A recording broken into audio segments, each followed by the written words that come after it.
Hello everyone, so in this video, we're going to be reviewing Jitsu Drive.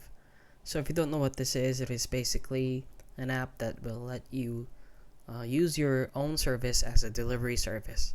So as you can see, about this app is saying that, do you want to get paid to deliver packages on your schedule?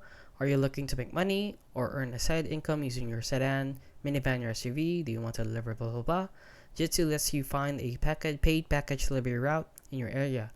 You can earn money driving when you want and where you want. So basically, this is another just a side hustle. As you can see, we have reviews here on Apple Play or Apple App Store. So worst company to drive, these are the 1-star reviews. Unfair treatment, worst gig app ever, beware with working for this company. Hiring process, so they're not hiring, even tried to different cities.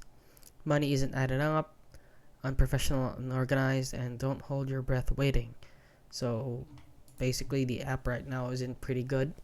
However, if you don't find apps like these that are good and are paying you, I would advise you to not make it as your main income, since it is very unreliable, since there isn't a lot of people needing delivery every day. I would advise you to just go and work for DoorDash or Uber, wherein that will be more reliable since people order food every day. And that is basically it, guys. So if you found this video helpful, please consider liking and subscribing.